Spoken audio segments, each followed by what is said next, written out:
Welcome everybody to Hot Program. I am your host with the most from the East Coast, and I am joined by a man who would much rather eat beef friendly than beef jerky, a man who needs no introduction.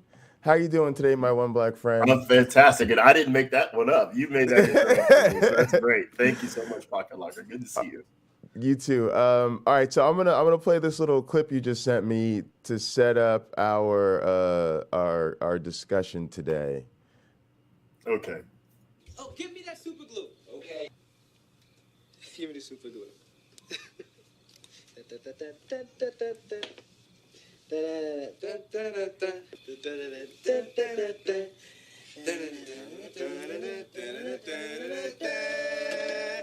see that? Weird, huh? It's not weird. It's very simple. What happens is the fumes from the super glue attaches itself to the acid from the fingerprints. See? It's an old street cop trick. Hasn't filtered down to you boys down in Beverly Hills yet, though. Now all we have to do is match it. All right. Fantastic. So today, folks, our very special topic is the Shroud of Turin and the miraculous chemistry and how it is evidence of Jesus's resurrection. Now, folks, there's so much going on Hot Program today. It's hard to even summarize it all. But I'm going to tell you what happened. Otangelo is supposed to be here at 3:30 so we can interview him and talk about the Shroud of Turin. And since he is not here to defend himself until he comes, look, I found him on the Hang Up with Matt Dillahunty. You wanna react to that for a little bit? Sure. All right. He's always fun. He seems like a really nice guy. So this is gonna be our new MO. If you're not on time to your interview, we reserve the right to react to clips of you on YouTube. That's the trade-off. First caller. All right, hang on. Let me turn this down a bit. Matt Dillahunty's audio is incredibly better strong. or for worse. Please welcome once again Otangelo. How you doing, man? Yes, hello, Matt. Hello, J. Mike. I heard you talking about Jesus, so I thought I call in to talk about the historicity of Jesus. I believe that Jesus is portrayed on the Shroud of Turin. So if you think that is a forgery, feel free to explain how the image was made on the shroud. So if you Google Shroud of Turin forgery, there's countless news articles where scientists have repeatedly demonstrated that the shroud is not an authentic process, or is not authentic in that it doesn't represent an actual real Jesus. But there's many reasons. Joe Nickel from CFI did a number of studies on this in a book. I'm not an expert on the shroud, but one of the things is that if you were to try to map this to a real person, it wouldn't fit because the top of the head meets at the top of the head, which is not possible because heads are rounded. So there would be a gap between the top of the front of the head and the top of the back of the head, but that doesn't exist on the Shroud of Turin. They just meet. With regard to how it was manufactured, Do you understand what he's saying there about the top of the head? I do. And what I would encourage our listeners and viewers to do is actually print a full-length photo of the Shroud of Turin. Let me see if I can pull up the image here. Okay. I actually think what Mr. Dillahunty is suggesting isn't a good argument. Oh, okay. Yeah, I don't think it's a good argument. And you think he's referring to something here with the head? Yes. So what is being said, and you have to look at a full-length photo to really get it, is the suggestion is that the top of the head, if the top of the head is represented by that dot, let me just make it. Okay. see this? When you fold it over, it's not symmetrical. It doesn't carry through to the back of the head. That's what they're saying. Like if you poked a hole in it, it wouldn't do it. Okay. Only it does. Dearth Funk, thanks for coming through. He said there's some space between the top of the head and where the back of the head starts. Apparently, at least. So it's not a mirror image, basically. Okay. Go ahead. I would say, I'm trying to get it here. Like Miss South Carolina, I personally believe that the folding idea is a good one. And let's see, Zazzle has photos of it, and I'm trying to print the doggone image so I can demonstrate it here live in front of an audience. But this is just what they're talking about. That there would be some sort of. So go ahead and point to his nose. Put your mouse pointer on the tip of his nose. All right. So, okay, when you do that. All right, go ahead. Now, if we had the full length image and you folded it over, what people are saying is it wouldn't come out on the opposite side of his head, opposite of his nose. If you put a pin through it, it just wouldn't do it. It would come out somewhere else. So, not necessarily knowing that to be the case, I did this one day, and it came out where it should come out. Okay, so you just think this is. But you're saying but that's Dillahunty's argument, and you're saying you think that's an easy one to get around. Yeah, I can't agree with Mr. Dillahunty on that one. Okay, I can't. Let me. Cool. I had just not really heard that before. A lot of this is new to me, so this is like just jumping into the deep end. I would argue is shifting the burden of proof. It doesn't matter whether or not J. Mike or myself or anybody else can say, here's how the shroud was faked. The dating methods and everything that would be required to show that it was authentic have repeatedly failed. But if your primary, if you're, I don't know enough, and I'm not here to say whether the shroud is what it is, but if you're just convinced that Jesus is real because of the Shroud of Turin, you are now advocating for something that flies in the face of the actual scientific research on the shroud. Yeah, and I would add real fast, and Otangelo, I know you have an issue with this one because I've talked to you about this before, but there was a study in 1988, and then like how's Matt it going, said, Iron Cherry here? Also, now that a few of you guys are here, I just want to quickly announce that we also have added a bot to this channel, currently known as MyOneBlack, and channel currency called Hot Money. And so we have not yet. So the bot's probably a little inactive today because we haven't ironed out some of the details. But there is a bot on the channel, and so in future broadcasts, you guys will get 10 channel points for every 10 minutes that you watch, an additional 100 for being active in the chat during that 10-minute window.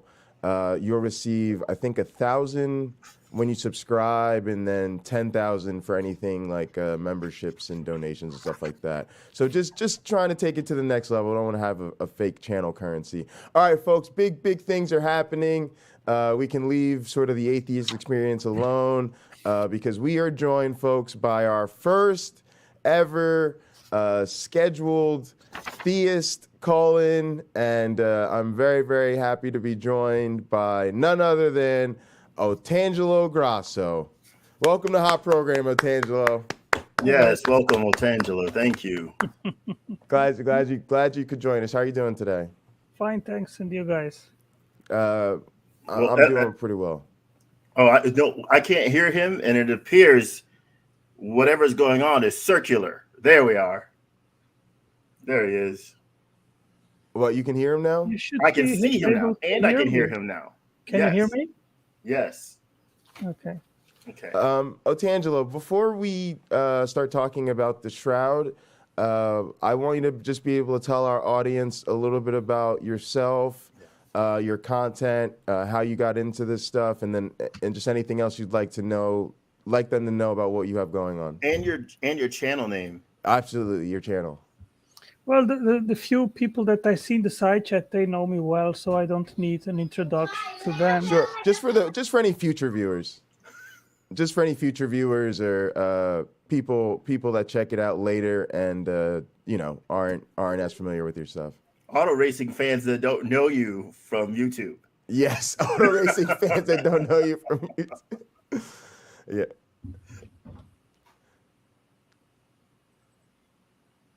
Go ahead, Otangelo. Yeah, what do you guys want to know about my just channel? remind us about your channel. Yep, and then we'll start with the channels. I have two channels. One is the God Talk, and the other Intelligent Design Academy. All right, guys, God Talk and Intelligent Design Academy.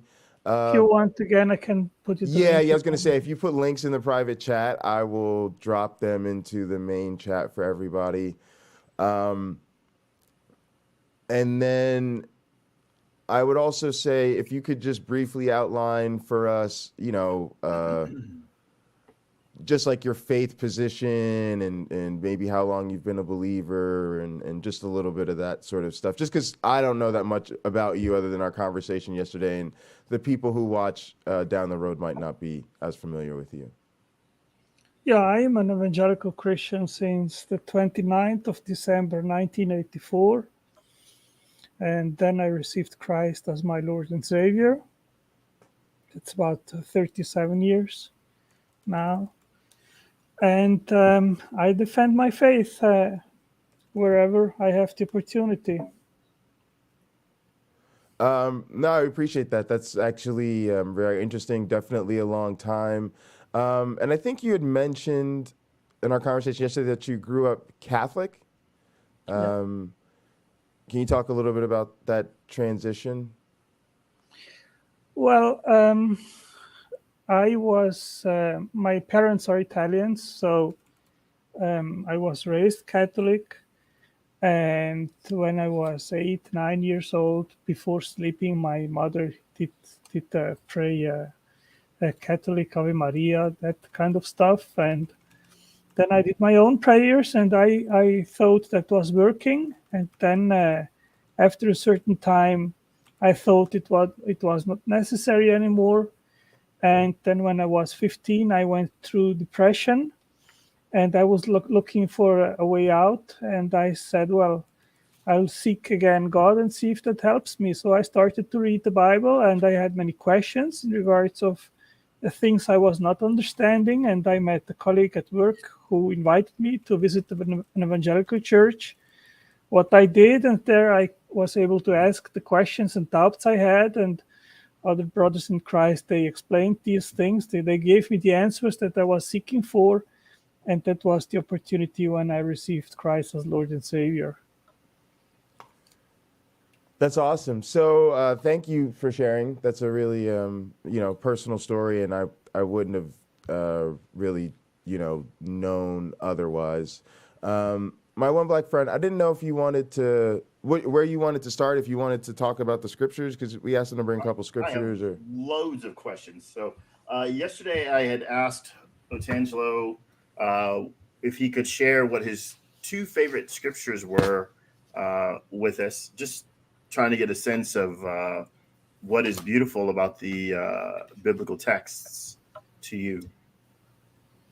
I would like actually to give you three verses which I think are very fundamental. Mm-hmm. One is Genesis 1, which tells us in absolute terms about creation. Then John 3:16 tells us about how we can be saved. And the golden rule, Leviticus 19:18, or in the New Testament, says us about the moral standard, that we should love each other. We should love our next as ourselves. Mm-hmm. And I think there is a very powerful semantic content here, because in a very short sentence, it gives us a huge amount of information. I mean, The origin of the universe and us is a very fundamental question which we have. And the Bible in Genesis 1:1 gives us in a very short sentence that answer.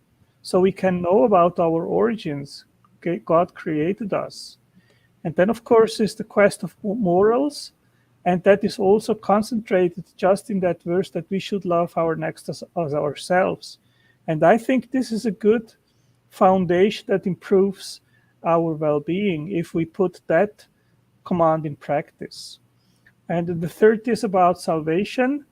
Bible informs us that we are all fallen from perfection, which God requires from us to be saved, and that Christ died on the cross for our sins, and that if we believe in what he did for us, we can find eternal life, salvation, and forgiveness for our sins. So these are the central tenets which I would mention. Okay, so it's fair to say it sounds like these are the cornerstones of your faith personally. Yes. Okay. Certainly Genesis 1 is very loaded, and John 3:16 certainly very popular and widely known. There's a documentary that was done on the John 3:16 guy that's rather fascinating. So I want to thank you for sharing all three of these. I'm a personal, I do hold to treating the next person like I would treat myself. Often maybe even being a little bit more kinder to them than I am to myself. Just always extending to help others, because I've had so much help and assistance in my life. I certainly want to be there for others. So that's great that you share those, and thank you. So there are going to be things in this discussion, Otangelo, that we agree on, and there'll be things we disagree on for sure. The Shroud of Turin, do you recall when you first saw the image, not in person, but unless that was the first time you saw it, even on a video, even on the internet, in someone's house, it's on a wall, in a museum, you see some sort of copy of the Shroud. When did you first encounter it? I first encountered it in a book which is called That Jesus Lived in India. That was in 1985. There is a description about the Shroud. That's when I first read about it. Okay. You said 85 though? Yeah. In an article. My one black friend, what about you? Because I feel like I was in high school, maybe early 2000s. Well, yeah, it's a book. It's called Jesus Lived in India. There was the claim that after Christ died, that he didn't die, that he survived the cross, and then that he hiddenly went to India and lived there. That's the claim of that book. And there they write about the Shroud. That's the first time I read about it. Okay. And I know you've taken a lot of, could only be called maybe shelling about your views. You really hold to this, but there was a time where you didn't. Can you share with us in the audience where you sort of fell away from the idea that the Shroud might be authentic? You fell away from that idea. Yeah, that was after the result of the radiocarbon dating came out in 1989. So I said I want to be at the rational side. So if they are coming to that conclusion, then I also don't believe it anymore. Okay. So now, go ahead. So I was just going to ask. So this was a time you sort of didn't buy the narrative of the Shroud, but I guess I'm wondering. What made you sort of gravitate towards it? And then I guess also once you sort of decided that, you didn't buy into it, why did you like stay with it? Or did it just like it seems like your curiosity for it didn't go away, right? Like you kept looking into it even after that? No, there came new articles out, also scientific articles, which questioned the radiocarbon C14, and I looked into it, and it convinced me that there are actually problems with that dating, and that it is incorrect. Okay, no, very interesting. That's exactly what I was asking about. Go ahead, my one black friend. Okay, so what Otangelo is referring to, and please feel free to add anything or correct me, is The sample used for radiocarbon dating is taken from a patch. The shroud was in a fire when it was being held in the church, and fortunately it was rescued.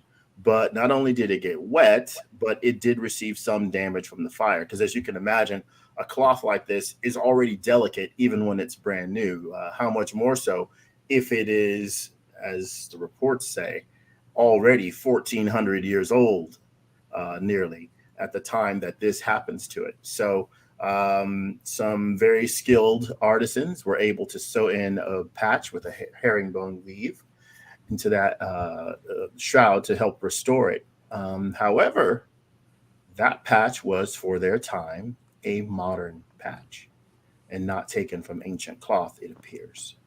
Anything to add to that, Otangelo? Yeah, I'll put here in the side chat, in the private chat, a scientific article from 2004. Okay, And I you can will. put I it in will. the side I will chat. share the link. Also, chat. We love the comments. Keep them coming. I'll post them on the screen as long as they're relevant and appropriate. And then once we have a little bit more of our discussion, I'll go back through them and pull out some of the questions. And then of course. Also let you guys know, the room will be open and stuff. So if you guys want to call in or something like that, let us know. Otangelo, I'm gonna drop your link in the chat. Go ahead, please.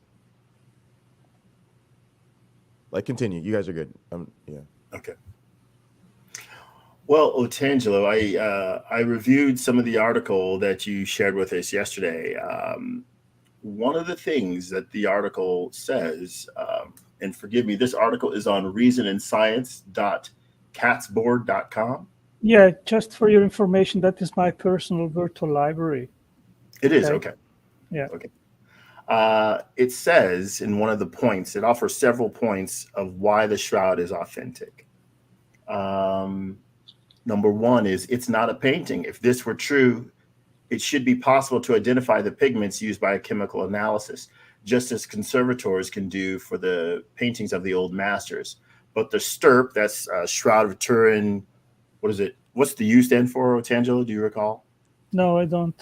I don't either. But the RP is research project.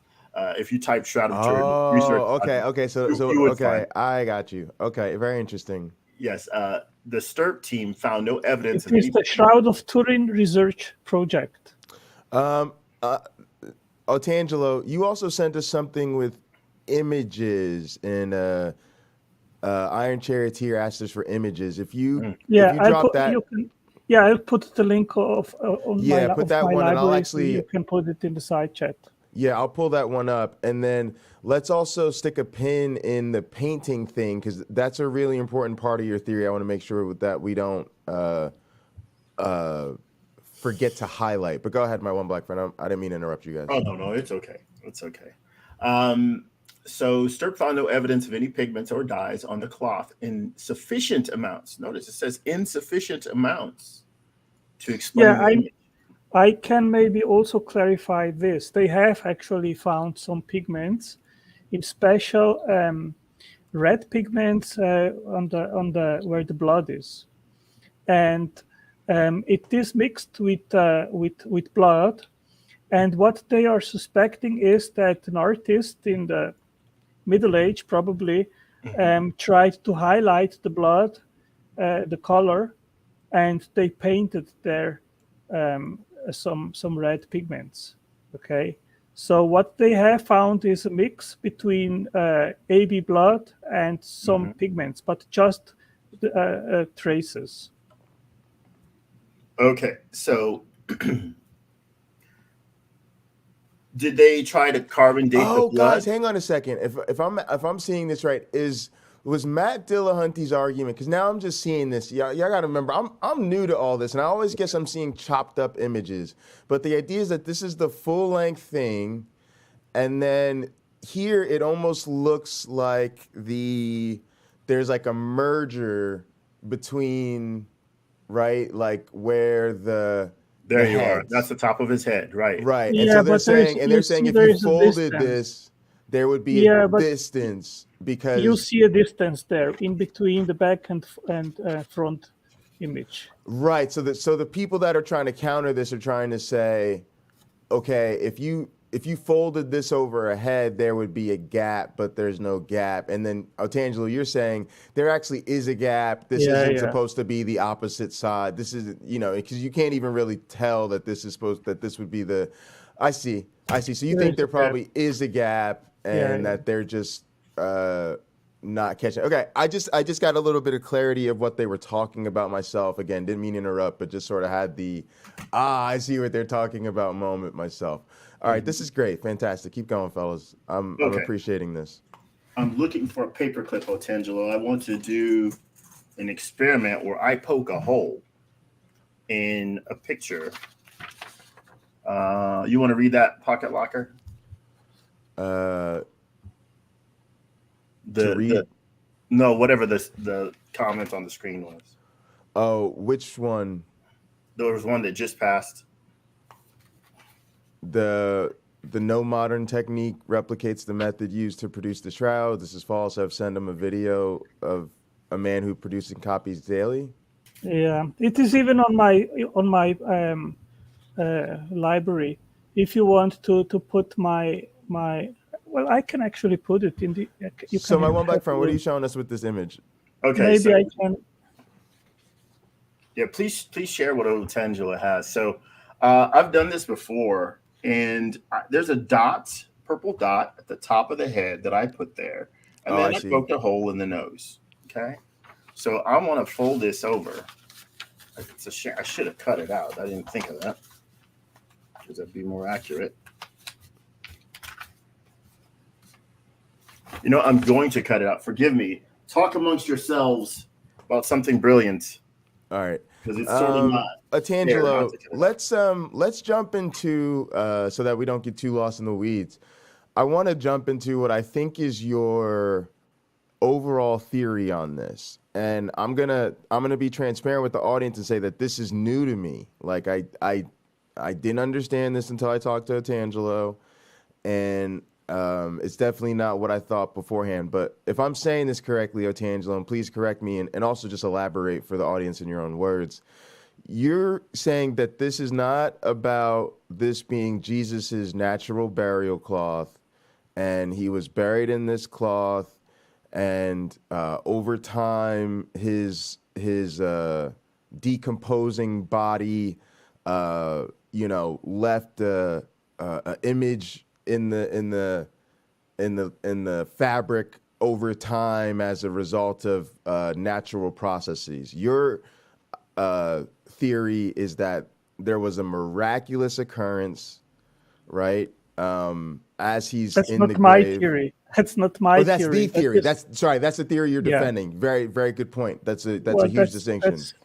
That's what the STURP team, this research team, which made the scientific tests in 1978, that was their conclusion that it is. They don't know actually how the image was made. Okay, we have some scientific hypotheses, but there is no natural mechanism that they know how it could have been formed. If you want to put my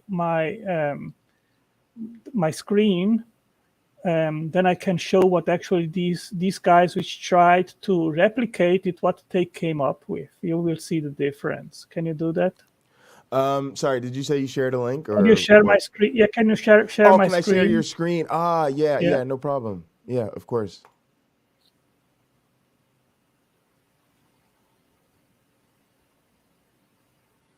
Okay.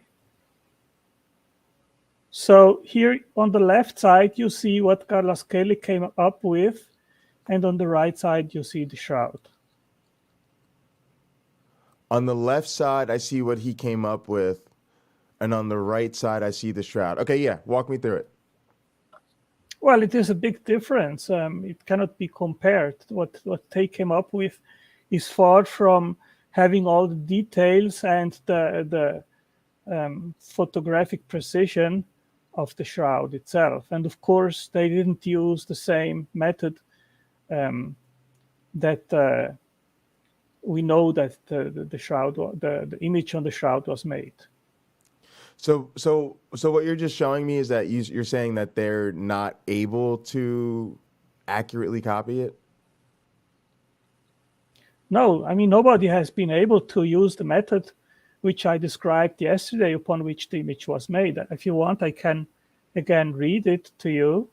No, it's okay. I just want to unpack what I'm looking at when I'm looking at. Sorry, I think I got a little bit lost. Like, what was I looking at there? You said on the left, I'm seeing the recreate. Oh, is that what you were showing me was the result of the experiment they did? Yes, correct. And yes. the image that result. Okay. Yeah, put it back up. Put it back up for us. Just a moment. Yeah. Thanks. I realize now what you were saying. Yeah, go ahead and share that again for us. My one black friend, I can't hear you.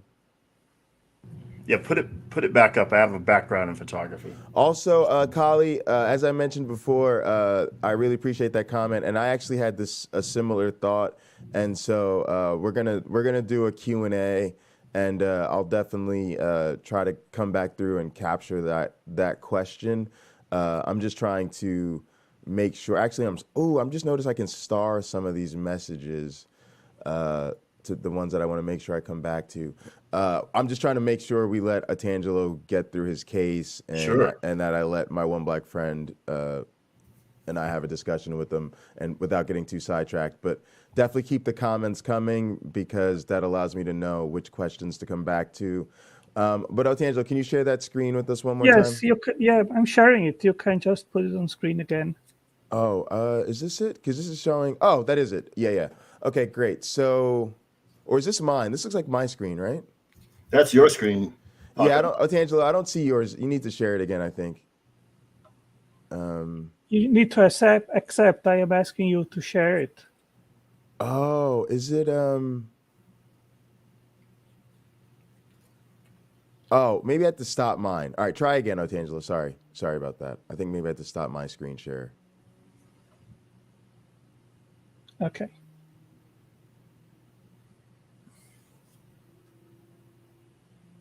Sorry about that, folks. It's a little bit of still learning how to deal with StreamYard. All right, Otangelo, did you say you can share it again? Yes, I'm sharing it. You need to accept my requirement. Do you know where I do that? Because before it just popped up. It didn't. That's weird. All right, okay, it's not letting me. I'll cancel it again, and I'll ask you again to share it. Okay. So I'm requesting again to share it. You need to accept. And that's what it's telling you? Do you know how to share your screen? Yeah. I'll just share mine. Send me a link. Okay. So you just take. I'll give you the link. Yeah. Perfect. And absolutely. you scroll down on the link and. Yep. No problem. It, okay? Yep. Easy. Do it old school. Yep. No problem. Sorry about that, folks. Just a bit of a hiccup. Not familiar with StreamYard's still new to me. All right. Okay. All right. Otangelo sent that over. Private chat link. Yep, I got it. Perfect. And just tell me where to go on this page. Yeah, you share it and then you just scroll down until you see the image. So you scroll down now. Okay, and then there'll be an image. Boom, boom. Oh, here we go. Here okay, it is. Great. Okay. All right, and then I'll double click that. Should open it nice and big for us. All right. Perfect. Thanks for bearing with us, folks. All right, so what we're saying is you're saying the authentic is on the right, correct? Right. And on the left is that and so if I'm understanding this correctly, they use this as a radiation like technique of some sort, right? Well, I've not read now how I think they did use some oxide and put it in an oven and then baked it, and that is the result. Okay. So it's like a bas relief, I believe. So if you scroll down, you see the black and white here. Yeah. Okay. So you see the difference between the original and what they came up with. I think this is not evidence that it can be reproduced, but actually how distant that they are, and that it is very distant from the original. Okay. So hang on, I just wanted to make sure I'm understanding it. So the idea is that they've tried to use this like heat, light recreation thing. They've got it to be as sort of the murky image on the left, but they can't come close to sort of the high resolution that we get on the right. And that leads to their conclusion that at least by the known sort of chemical and physical processes that they're aware of, they don't think it would have been able to produce that image via currently understood natural means. That's correct, yes. Okay, my one friend, please jump in. All right. So keep this image on the screen, these images. Keep them on the screen, please. So if we could look at the bottom image where the two negatives are next to each other. Right. Okay, this is fantastic. So what we see here on the right is the original Shroud image, the darker spots. Otangelo, would you say those are purported to be where maybe artist in the Middle Ages came along and added a little more color to make them stand out, or no, that's not what that represents at all? That artist may have applied the pigment and blood somewhere else, type AB blood. Well, the shadow, that is distance information, and if you have read through my information, there is 3D information, and they have even been able to make a 3D image of the Shroud.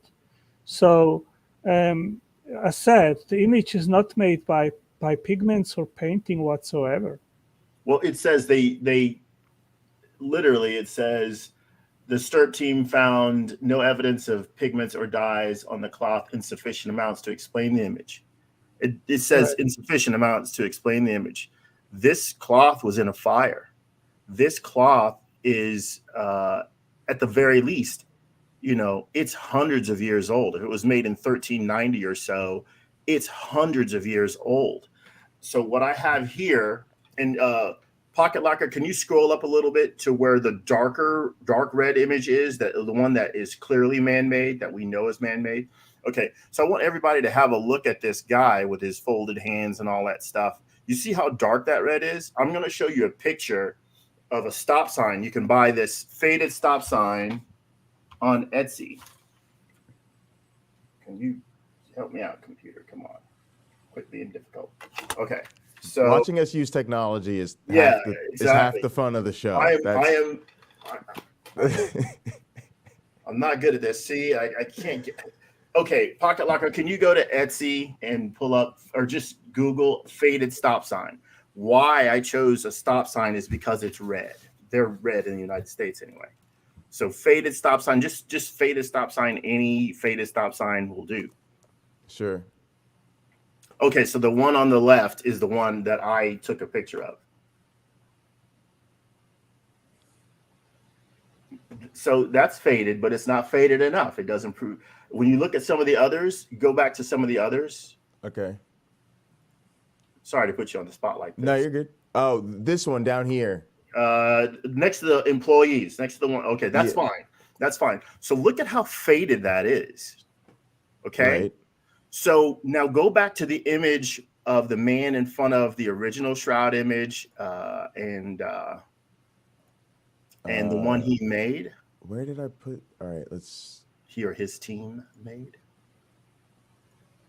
So many tabs. Yeah, that's what I'm like. I think I pulled up a different. Ruh-roh. I think it's on the left. Boom. Yeah, I got it. Let's close these other tabs. Okay, fantastic.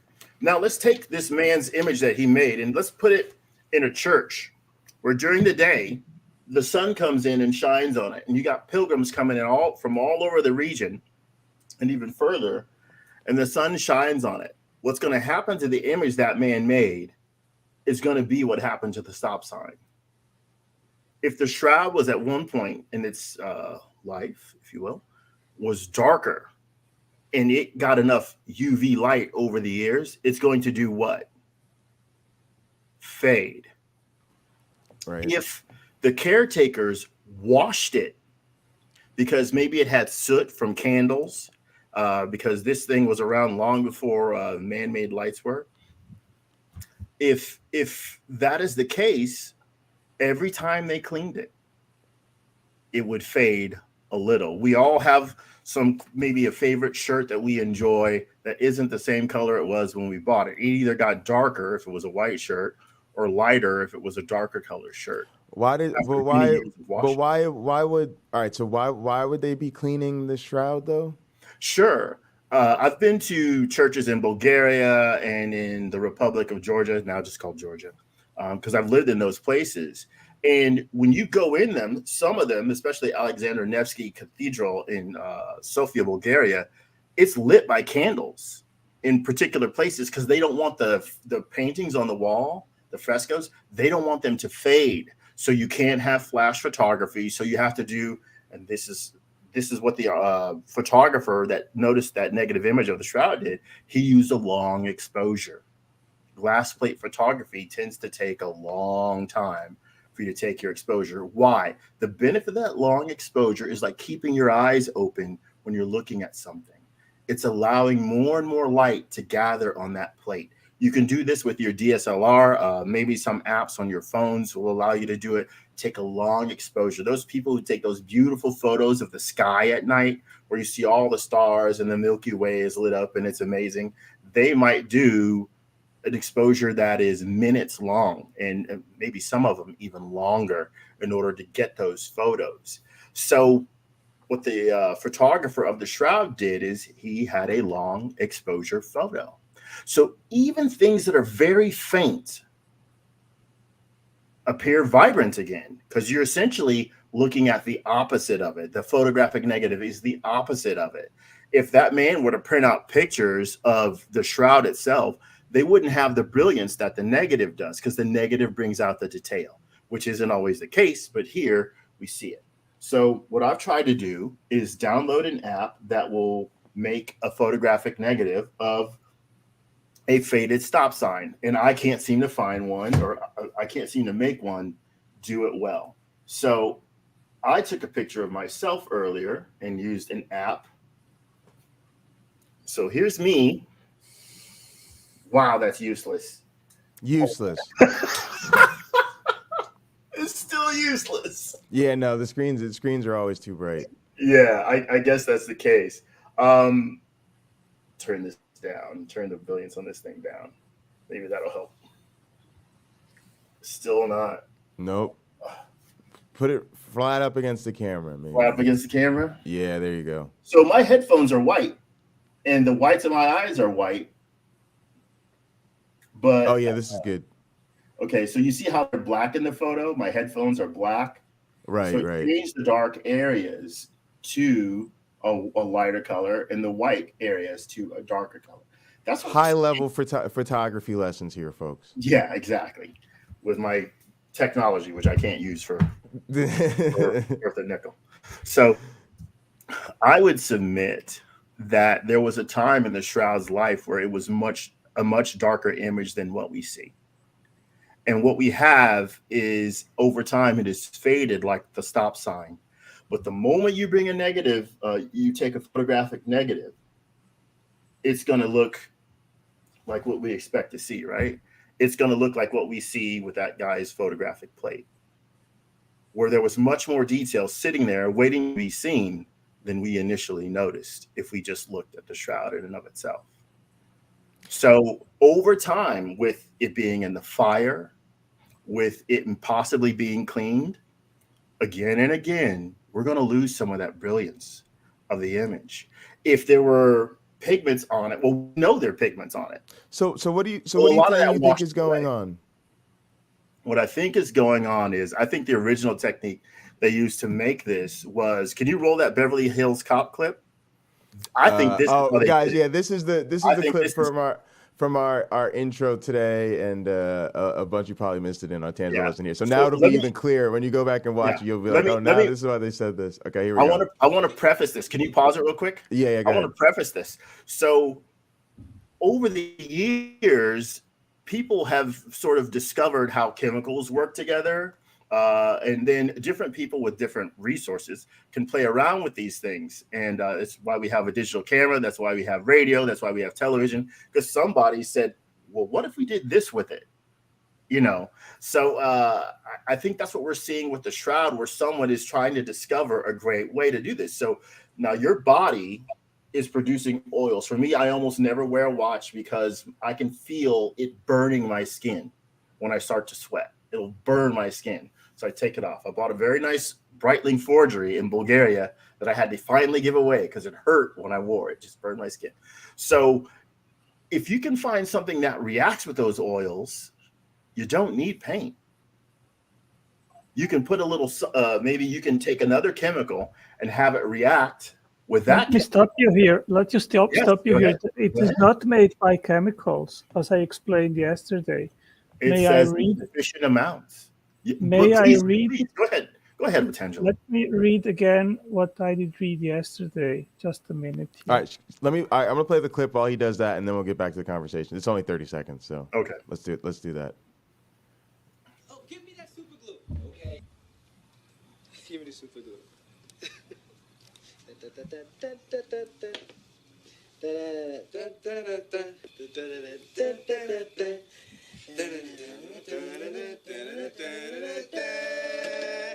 You see that? Weird, huh? It's not weird. It's very simple. What happens is the fumes from the super glue attaches itself to the acid from the fingerprints. See? This old street cop trick hasn't filtered down to you boys down in Beverly Hills yet, though. Now all we have to do is match it. Boom.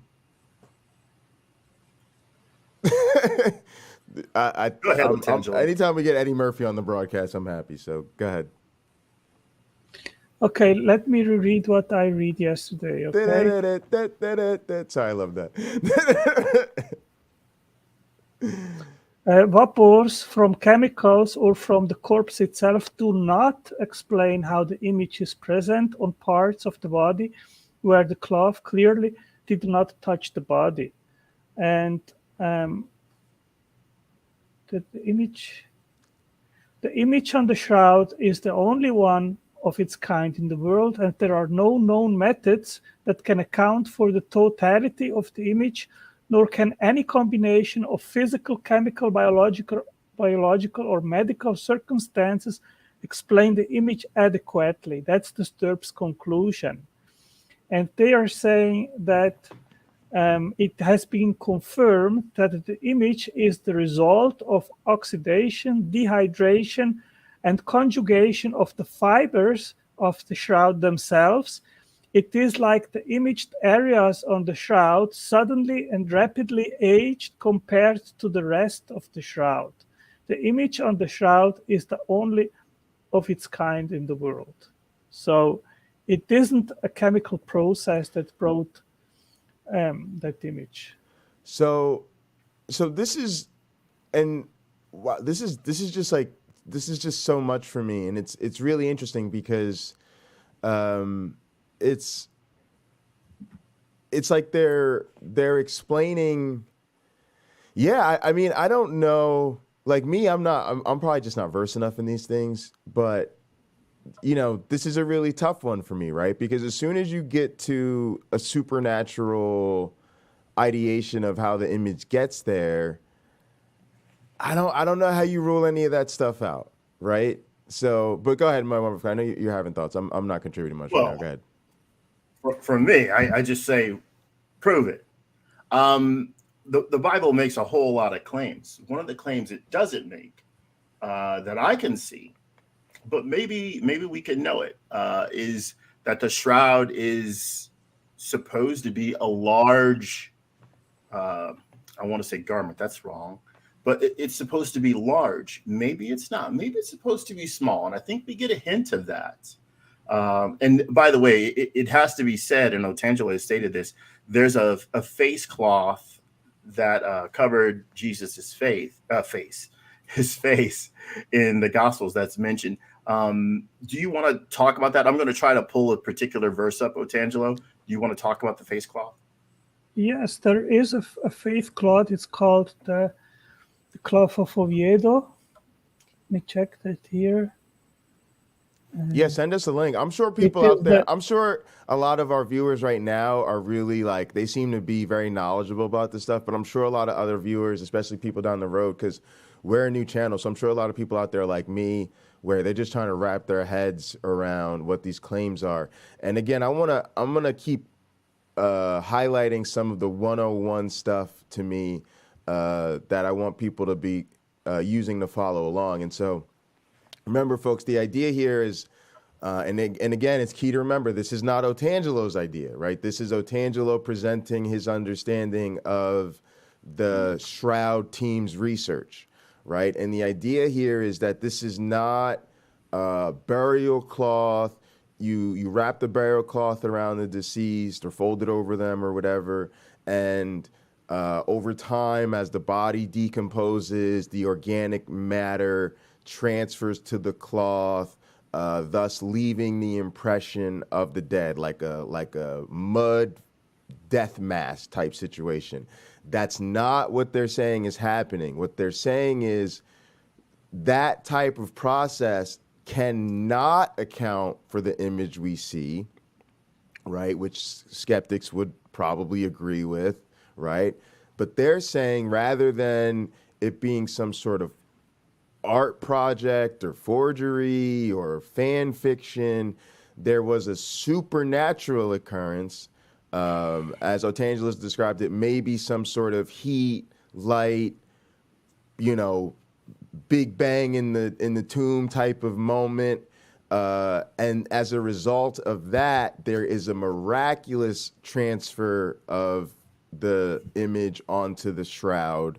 And so that's, to me, the distinction between this sort of shroud is evidence of a supernatural occurrence, therefore indicates the resurrection, right, Otangelo? Because there's a supernatural transferring of this image, and then it's that you think points to the resurrection, right? Rather than if it was just transfer of organic material, that would be sort of a naturalistic thing, and that would only suggest that we have a burial cloth, right? Because the question I'm always going is to, how is the shroud evidence of the resurrection? And you would say it's because it's showing us there was a miraculous thing, and because there was this miraculous transfer, we have reason to believe Jesus rose from the dead. We're not arguing we can know Jesus rose from the dead because we found the cloth that his corpse rotted in.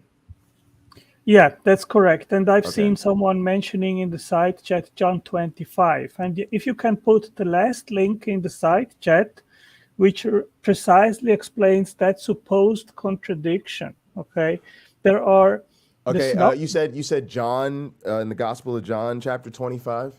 Yeah, 20 verse 5. I put here in the private chat a link, and you can put it please in the public side chat.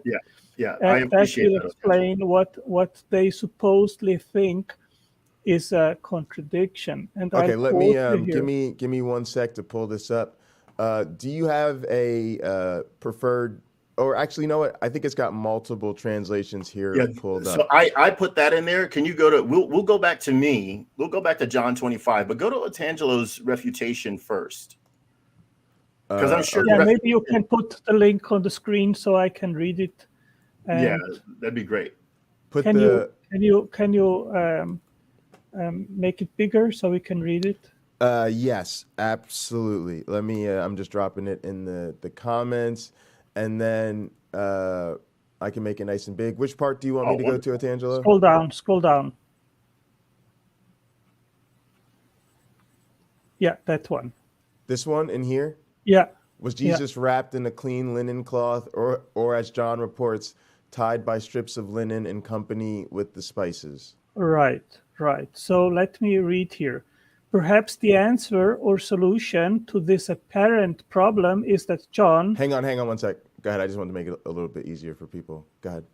Is that John, an eyewitness of the events, was not in fact speaking to exactly the same part of the burial activity as the other 3 writers, who received their information secondhand, but to a quite different aspect of the process of which he personally was aware, and which is not that well known today. Taken literally, John appears to be saying that the body of Jesus was tied with linen strips in connection with his burial. If we then use his account of the burial of Lazarus some chapters earlier to help with the interpretation of just what this meant, we would have to say this tying of Jesus also probably was applied to the hands and feet, not to the whole body. The Lazarus account goes to say, loose, untie him, not take off the grave clothes. So, and let him depart. So that the picture becomes clear that the items mentioned later in the Gospels that were found by the first visitors of the grave, the linen strips and the folded cloth, can be put into a better perspective. The Gospels are not in conflict, nor Scripture is. Rather, it is much more likely that our understanding of Jewish burial practices simply has not been clear now after a span of almost 2,000 years. And it may have been a preconception or simple misconception of the part of both early and later translators that attempted to force from John's words a parallel meaning to the first three Gospels in regard to the wrapping of Jesus, when in fact he was speaking to something quite different, a tying of the limbs to hold them in position at the time of burial due to rigor mortis rather than the separate wrapping or covering of the entire body with strips. So what Very they actually they did both things. They stripped him the hands and the wrists because he was in a rigor mortis position. So just to keep the hands and his feet in the position, and they wrapped him with the entire linen cloth. So they used both, and actually the Gospels they are complementary. They are not contradicting each other. Themselves. Okay. Okay. Now, thank you. That's actually pretty interesting. Go for it. All right. Pull up that John 20 verse 5. Oh, yeah. Okay. Let me. I think we left that right here. All right. Okay. So what we see here. Wait, Otangelo, do you have a preferred translation? No. That's why this is here, because I want to be fair to what Otangelo is expressing. These are various translations, and I don't generally like Bible Hub, but here it shines, I think, because it's giving us one after another what the translations say, and I want to focus on the word. Thanks, Darth. Sorry, go ahead. It was just somebody. Okay. Up so can you blow these up, or you actually read a few of these different translations? We want to focus on what they say that strips. Yeah. All right. So I'll start with. I'll just go for a couple. So King James, and he stooping down and looking in saw the linen clothes lying, yet went he not in. Yep. And there we actually get clothes, not cloths, right? New King James goes, and he stooping down and looking in saw the linen cloths lying there, yet he did not go in. Other times we have linen wrappings. And you were saying there are some translations that might even have strips or something? It says linen strips, yeah. Let me see if... Yeah, there we go. Strips. Go. Sorry, I had it, and then it was doing so good. All right, so NIV has he bent over and looking in at the strips of linen lying there, but did not go in. Strips in the contemporary English, strips in the NET. So you can definitely see that we have a sort of at least three, right? We have cloth, strips, and then straight up clothes. Yeah. All right, so I had an aunt who was a mortician, and in 7th grade, she came to speak to my class about preparing the dead. Wow. So we learned about. She was so nervous. She's so sweet to do it. Thanks, Aunt Helen. We learned about how dead people can sit up, rigor mortis. Okay, their bodies will contort into various shapes. And sometimes you have to after they're dead, when they're in the, and I think they're done. I always think rigor mortis is you get laid out, super stiff. You get stiff, and then you're done. Like you're never gonna move again. Like you're in this room. But you're saying they could sit up. My mother, my mother experienced that when she was staying with my aunt and they dropped off 3 deceased, and they had them downstairs in the mortuary, and she had to go down there, and she was terrified of it. And one fell off, and she ran for her life up the steps. One fell off. So their bodies can still move. There are chemical reactions still taking place. That's why your body rots. Oh my goodness! Shutting down. And those 3 guys had been in some sort of boating accident, so their bodies were bloated. Now bodies are starting to drain. They might move just due to that. This is giving me all the nightmares, all the heebie-jeebies, all the heebie-jeebies. Oof! My mom is okay. She survived the but this goes to Otangelo's point. Like there really is this other need that we're trying to establish that is not the burial cloth itself, but the restraining of the limbs so that all the other burial processes can take place and not have a jumping the person corpse moving around. Imagine how that would frighten someone if they're standing there when it happens. And as we have heard again and again in Hebrew culture, it was women that typically took care of this duty. So hang on one second. Titan Uranus said to get at him on Discord, he needs some advance notice of streams to shield him. Titan, we appreciate that. We're really trying to grow here and promote our stuff. And thank you so much for saying that. Please, I have my Discord. Let me give me 1 sec. I'm gonna put my Discord. There should be a link to my Discord in the description.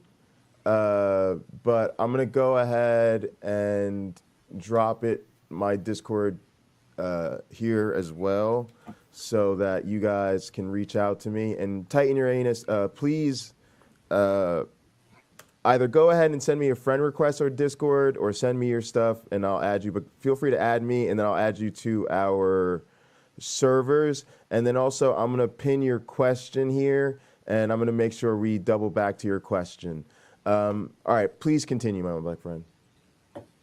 Okay, so in complete fairness to Otangelo, this is a place where the Bible is not detailed. A lot of us in the United States, when we think of linen strips, we might think of how a mummy is wrapped, right? Where it's just again and again being wrapped around, and it's a somewhat narrow band, but it doesn't define the linen strips as narrow bands. One may very well be 14 or so feet long for the body, head to toe. And then there's the napkin for the face that is also mentioned in the Gospels. That could be true. If it's just using plural and there's no other detail, we have to say we don't know. So I think that's a place where Otangelo's arguments don't fall down just because it says linen strips. But if you could go ahead and put John, I put it in the... Yeah, I saw it. Yeah, let me... So John 5:21. All right, let me get it in here with the other ones. John 5:21. Let's... Yeah, I'll read this. I'm gonna start in verse 20. Just give me... Do you have a particular... Oh, you want to actually go... so let me just... Yeah, do you want to just read the chapter then? So that no, I'll read this like you have it there on the right in context. I'm going to read that. Okay, yeah. Okay, go ahead. So as Otangelo may know, I'm in Pocketlocker certainly knows, I'm a Christ mythicist. I don't think Jesus was real at all. No, you're a Jesus mythicist. Christ mythicist means that you don't think he did all the miraculous stuff. Jesus mythicist means you think he didn't actually exist. Well, you can throw both patties on my burger. Yeah, right. You're one. Yeah, you're a double mythicist. Go ahead. Yeah, I'm completely unconvinced. However, I thought some of the best evidence that Jesus might have been a real guy is the way that the Gospel of John is written. Very interesting. Yes. But here we have, of course, a device a writer would use. We have foreshadowing. Gospels are loaded with it. It's like the writers were just rubbing their palms together and keeping their quill just ready to go and write this. So in John 5, verse 20, I'll start there. The Father loves the Son and shows him all he does. And to your amazement, he will show him even greater works than these. Verse 21, for just as the Father raises the dead and gives them life, so also the Son gives life to whom he wishes. Furthermore, the Father judges no one, but has assigned all judgment to the Son. So let's focus on verse 21. For just as the Father raises the dead. Now, Otangelo, you would say God raised Jesus, right? Yes. Okay. The second part of verse 21, after the comma, says, so also the Son gives life to whom he wishes. And Jesus raises Lazarus later in this book, right? Yeah, because he and the Father, they are one, right? Jesus says, who sees me sees the Father. So the Trinity comes in. Well, here he's putting a difference between himself and God. Yeah, because they are three persons, one substance. Fair enough. So this is foreshadowing. If you're writing a story, foreshadowing is a fantastic clue. And it's a great way to talk to your audience on the second read. Maybe they won't pick it up the first time, but this is why I think the story is fictional. And I actually think it's been changed. I actually think it used to be an even better story. But that's another episode of the show Hot Program, surely. So when I see this, Otangelo, you're saying that things like this don't bother you. Do things like this reinforce your belief in the Shroud? What is the problem? This is a literary device. Excuse me a sec, Titan. Thanks, Titan. I do have my own server. I'm going to send you an invite to it. The reason I switched the link from my server to my ID was because our server got hacked and people kept penis bombing our server.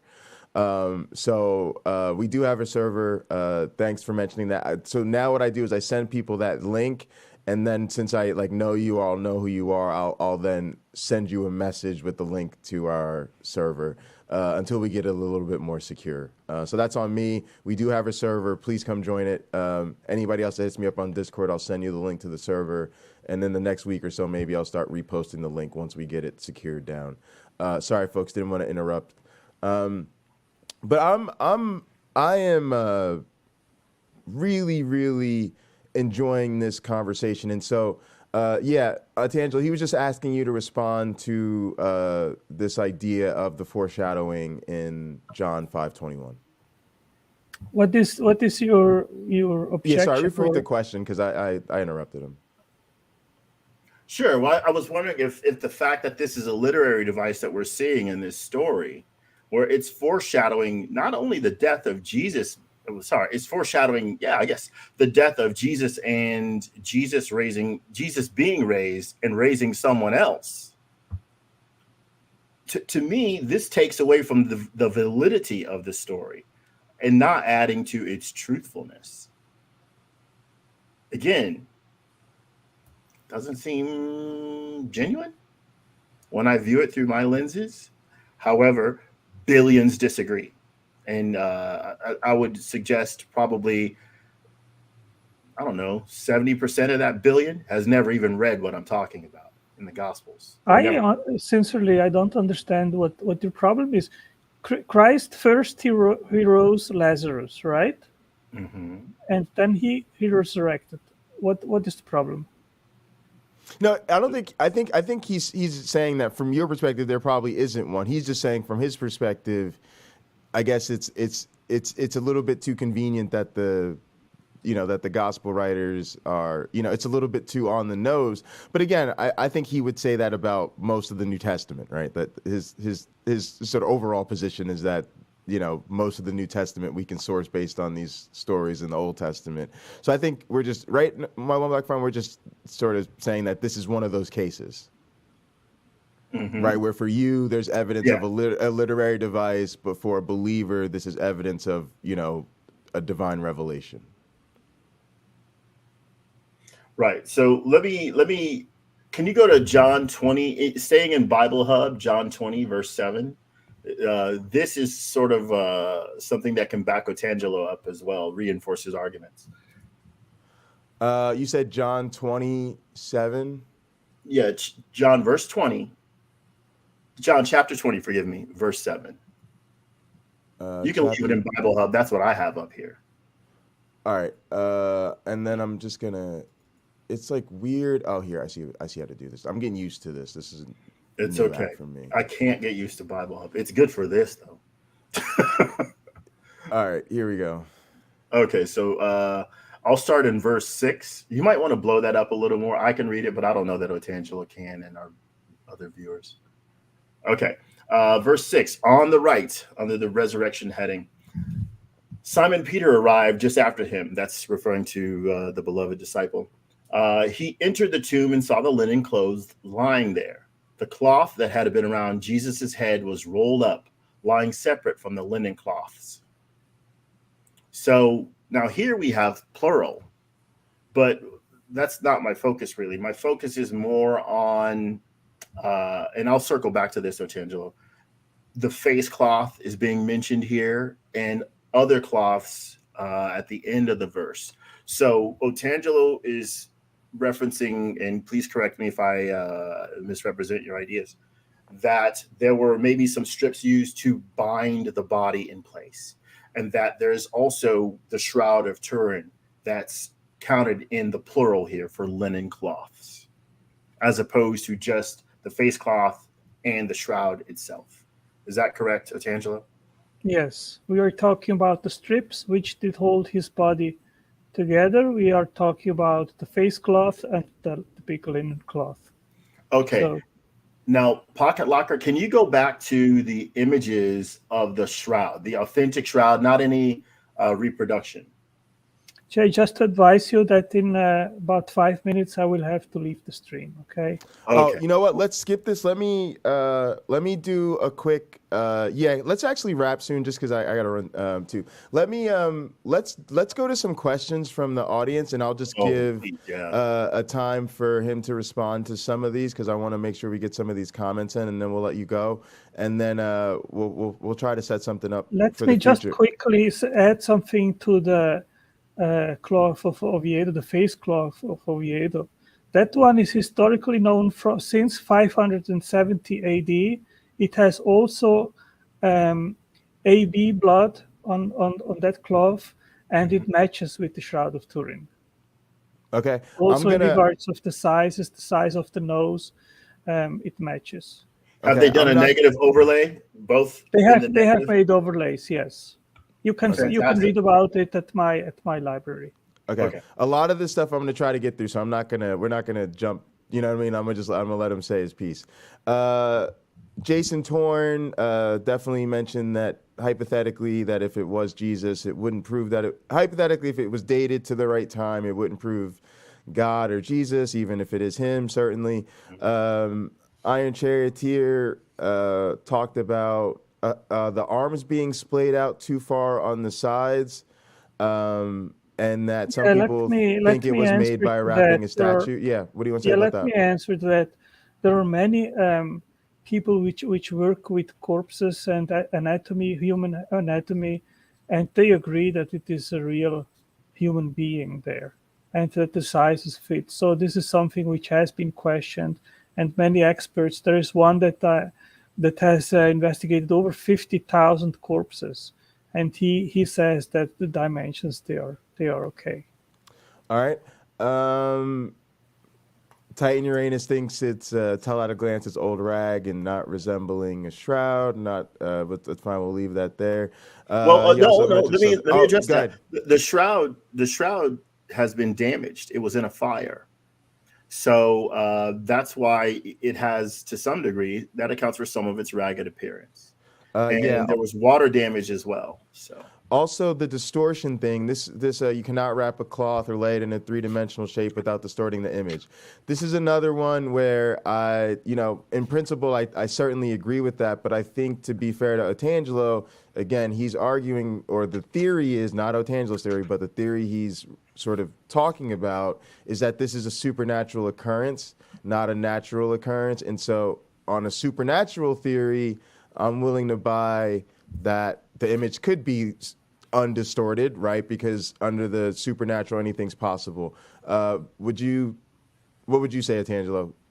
Yeah, I think that at the moment when Christ resurrected, his body literally disappeared and became energy, and the shroud literally fell into where his body was. And that is the moment when his when the image was made, when the radiation printed that image. Yeah. So according to this, it's like a supernatural thing, and so I'm willing to.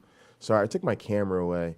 I'm willing to grant the possibility that under a miracle, it could have been like a perfect Xerox copy. So thanks for the question. It can only be a portrait painted at a distance or an impression of a bas relief. There's no other explanation. I'm gonna leave that alone. Some of these are just comments. So I think that's some. So Callie said something that the first time she saw the shroud, she was thinking, "Why does it look like white Jesus?" I learned he was more Middle Eastern. So this is kind of interesting when they have done whatever little recreations I've seen of Jesus. He always sort of looked, I always say, like a poor man Saddam Hussein, just a typical kind of Middle Eastern guy, maybe a curly kind of afro, bearded type of dude. But the Shroud of Turin has a different sort of image that seems to correlate with the Western conceptions of Jesus.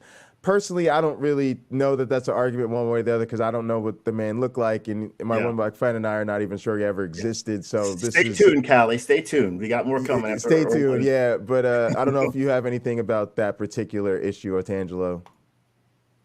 Yeah, I have to leave, but I'll just leave here a link to a video on YouTube which explains precisely what I explained about the shroud collapsing into the body at the moment when the body dematerialized. Okay. Only other thing I'll ask you about quickly is, don't you have a debate or something coming up? Do you want to plug that, or is anything related to your debate you want to mention? Yeah, sure. Just a moment. I give you the link, and you can put it also in the side chat. Yeah, I would love to. And like I said, please, I'll probably reach out to you on Facebook or something, and maybe we can set something up on your channel. Would you be interested in that? Sure. Yeah, and then I know also you do a lot of intelligent design stuff, and I'm an evolutionary biologist. I'm sure maybe down the road people would like to see us have a conversation about that. But overall, I actually want to thank you. You're part of this community, and you interact with us in chats, and we were trying to get in touch with me yesterday, and you came and just kind of jumped in an informal conversation we were having, and then agreed to do this. So we're a new channel. You're like our first theist scheduled call-in visitor. We actually really, really appreciate that. So I just wanted to say thank you, my one black friend. I'm gonna let you say your piece too. Yeah, Otangelo, I want you to have an awesome year in F1 with your team. Go get the trophy. Yeah, get the championship. I hope you win. But I really appreciate you being very good-spirited through all of this and sharing your time with us and your views. I hope you felt respected. In this one, I think people can be too rough on you, and that's unfair. We've proven here we can disagree and be civil about it and enjoy ourselves. And I encourage others when they do disagree with anyone, not just you, approach it in that manner. Sure. Thanks again for having me at your channel, Jay, and let's make something at my channel next time. Yeah, definitely. Take so care. Thank you so much. Bye-bye, guys. Bye. Bye, Otangelo. We'll see you later. So yeah, I'm gonna let you go ahead and give us your initial thoughts on all that. All right. So I had very little time to prepare Yeah, me too. But that was fun. But I appreciate it. I'm gonna have to review what he's provided us. I think it's good that he's had a lot of time to collect all this evidence. Dude, I almost called this part one. I almost called it part one, because it's like just the tip of the iceberg, right? Like, I think that's just to be fair to me. To be fair to him, I think I guess I should have asked him, do you have any further arguments? But I mean, he has a library about this, right? A library that comments on this. So he's gone out there, did the work, and when I knew something would back him up, I'm not going to be shy about presenting that. When I studied debate in school, they said you have to talk about where your opponent is right, because you may have some agreements. So like the burial cloths, plural, not just singular. Me asking, does the face of the Yeah, I thought you were kind of getting into that, right? Because there's another thing where if he wrapped the face, right, then that would be different because then you'd almost expect the shroud to be faceless, right? It'd be like the lower part, I but would if his expect head was wrapped, right? But then again, I'm like, but when you go to it's a supernatural thing, you know, why can't you just burn through that thing and you know, because it's almost like to me the argument almost sounds like God wanted us to leave us a sign, right? Like if I'm gonna put on Oh, the I forgot the graven image. if I'm right, but if yeah, almost I'm going I there, right? forgot to mention it. But here's what I was thinking, right? I would even go to this, right? Don't we always Mhm. talk about extra biblical evidence, Yes. right? So God wanted to finally give us some extra biblical evidence. He recognized in his infinite foreknowledge, right, that we would eventually get to this scientifically advanced, technologically advanced society. We'd kind of lose a little bit of trust in those ancient texts, right? And we'd want a little bit more in this empirical era, right? And so what God did was he gave us a miraculous shroud, right? That is a sign of the image transfer. But my problem is under that theory, you don't need anything. In other words, the head covering thing only works under a naturalistic thing, right? Because if God just wants to leave us an impression of Jesus on the cloth, he can do so, and he can just disregard the face wrapping somehow, right? Because it's supernatural. So anything's possible under that model. There's no Now, constraints really.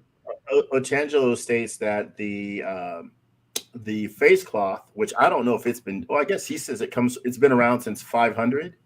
Sorry, So Polly. I think I misgendered somebody. I didn't mean to do that. I apologize. So I would submit. So there are two frauds instead of one with this. And again, if they wanted to make the second fraud solid, just mention the first one. Hey, this is like that. All the artist had to do is see that first one, like I can duplicate that. And if they had time with it, then they really could get detailed with it. Congratulations, folks! I've got the Shroud of Turin. I got the Shroud of Jesus Christ. So you're saying we probably don't even have version 1, right? Like if this was a real deal, like this is the refined forgery. Like they've gone out and they've somebody said, I could do this better, and no, you got this part wrong. So in marketing class, we had this example in our book of how there was this manufacturer, I believe it was in Vietnam, that started making knockoff Craftsman tools. Well, the investigators from Sears tracked this factory down. They had learned that the tools that this factory in, say it was Vietnam, were better than the ones that were made here. So they paid them to make Craftsman tools. They paid the counterfeiters to make. Now they're making the real thing because they did it better. Wow. So if you bought a fake Craftsman, all you had was the precursor to the real Craftsman, which was better than what you would have paid for in the United States initially. Wow. So here, it's just a better fake. It just draws a bigger crowd. That's all. It's still not necessarily the case. So I know you got to go. So I want you. I'm good. I'm good for a little bit. I'm good for. Okay. So I want you to look up some medieval art. Let's say type in the resurrection in medieval art. Let's see something. I wanted to do a series forever, but medieval art. I'll be like, I can't. I always like get the spelling wrong. All right, here we go. Resurrection, medieval art. Yeah. So if you focused on what the people are wearing, let's say, okay, I have a similar search results as you. So that painting, wait, go back up. The sort of pinkish Jesus. Yeah, there you go. Click on that. So let's see if you can get that a big version of that. I want our audience to see something. Now, did Roman guards dress in chainmail armor? Wow. Yeah. It's just Yeah. It kind of did not, right? Yeah, it kind of don't hit right. So pick another one, and I'd say you could almost pick about any of them. Okay. We find Roman stuff in many museums. Oh, look, I think that's a Georgian flag. So look at the folks on the ground. These are the guards that were like dead men, right? I don't know where that stone that got rolled away went. I don't see it anymore, but look at how they're dressed. That's not how Roman guards would have been dressed. Yeah, it's just so weird. Okay, so keep going. Pick a few more.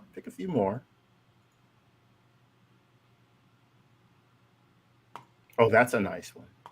Here's a weird one.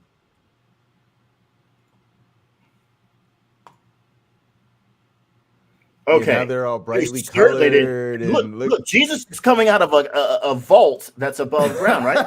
He's not even coming out of a cave. This isn't even Joseph of Arimathea's whited sepulcher, right? This isn't even that. What's happening here is the artist, who's certainly going to be talented at painting something, isn't actually well enough informed about the past to do the story justice, let's say. If we kept looking, we'd find some medieval art where we'd see properly dressed Roman soldiers because somebody did their research or somebody was told what to do and shown examples, that sort of thing. We'd see it. Okay, if we kept looking. Otangelo's argument is more the former. Well, they're not going to be smart enough to fake this. Where I disagree. People fake all sorts of. Each one of us every year probably spends hundreds of dollars in counterfeit money, and you don't even know it. They're that good now. They've actually been quite good for a long time. In the Time Life series about the Old West, there was a guy who used to hand draw. He would hand draw the bills that he faked. He would hand draw them, and people thought it was real. So a lot of times, you don't hang out too much with the late night crew, but as part of the, people love my props game, but one of the things I do is because I play GTA in some games, I always keep this counterfeit cash around. We call it set money, right? Because it ties together the theme, right? Like we're church, you got to have the church with the stacks of money. And I play GTA, and we actually have a counterfeit cash business in the game. But one thing I realized getting into this, this stuff is kind of pricey, right? Like this stack of fake bills costs like $9. Okay. So, real but money. it costs. You end up spending real money on fake money. But it's funny because it's prop money, right? And you realize this. I realized this when I got into this. This is what's used on sets, right? When they blow a bank vault, they're not going to blow a bank vault of actual, right? It's going to be a bank full of prop money. And the only real difference you notice, one is the paper, right? There's a difference sometimes in the quality of paper, which you wouldn't have if you were doing this for real, right? If I was trying to actually get, right, you just get better paper. But then the only real difference in the image is that, like, for legal purposes, the word copy is printed really small on all of these. Does this say motion picture money? Because in the movie Bad Boys, there's like a... Oh, you can see it, and it says it says motion picture or something like that on it. No, this actually just says copy. There over the seal, like right on the side of the. See right there next to the. I'm surprised it's not more obvious than that, but okay, maybe it doesn't need to be. But yeah, I'm saying that's what I'm saying. It's barely legal, right? It's whoever made that did so very carefully. yeah, and most of it is like that, and it's just that little sign that stops this from like sending people to prison forever, right? But that's my point, is that it gets better, and it gets to the point that for 90% of the circumstances, if they use a slightly different paperweight and didn't put that word copy on there, you'd have no idea.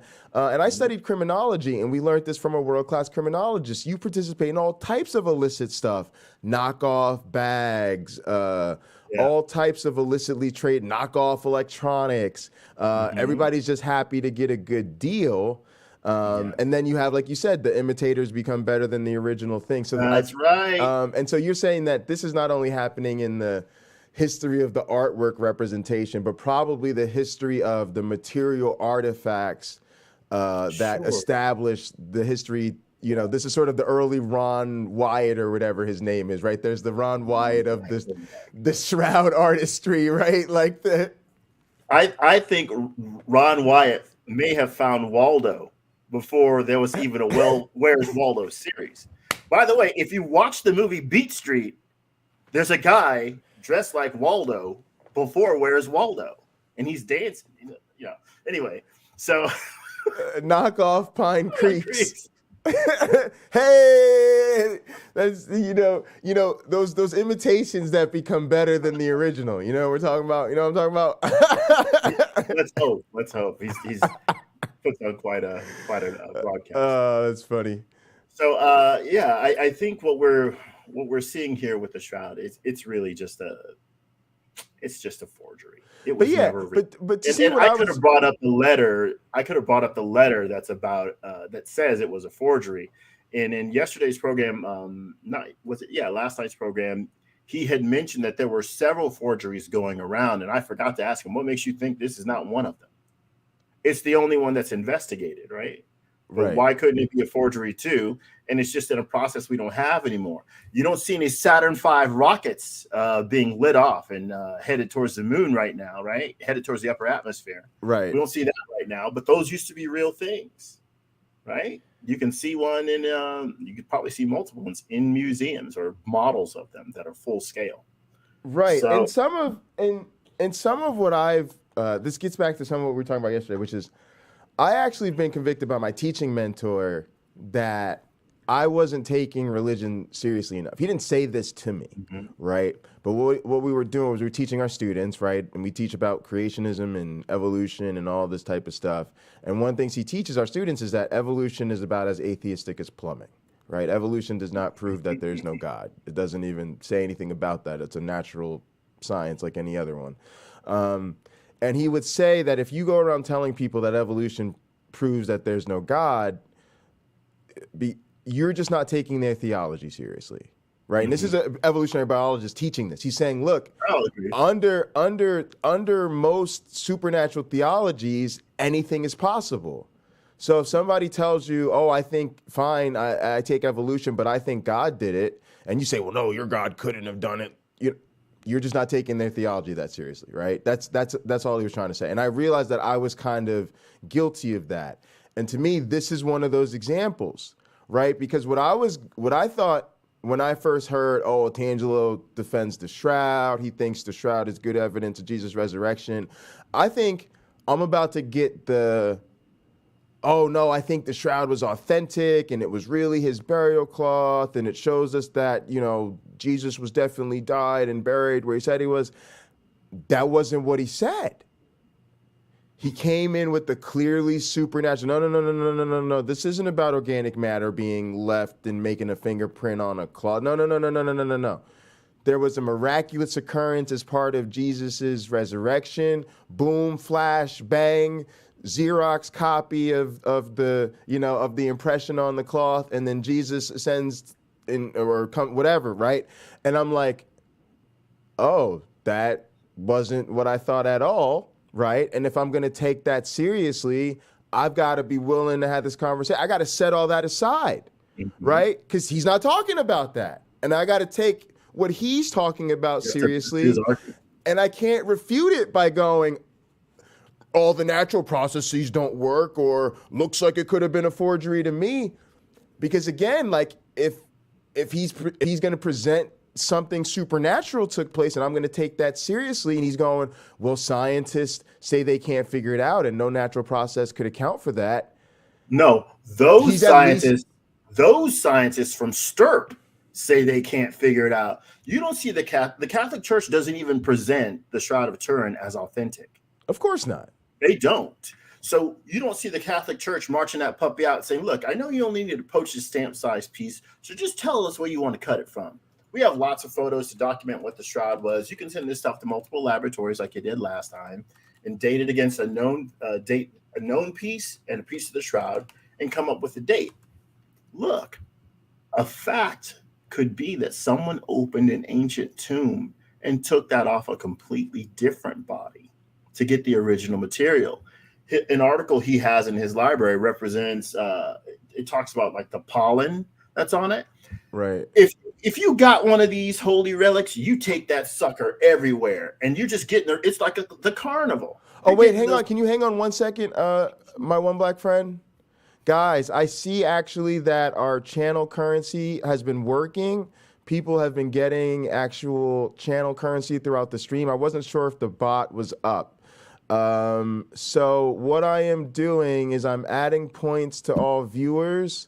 I'm giving everybody 10,000, what do we call ours? Hot money. 10,000 hot money. The idea is this is a hot program, so we treat it like it's just like we said, just like that cash you guys saw, right? This was sort of No Name's idea, was that since I do the GTA stuff and we do it the hot money, so you guys have just been given your first stack, your first 10,000 things here. Okay, so people are jumping on the stream, but I don't know who these people are.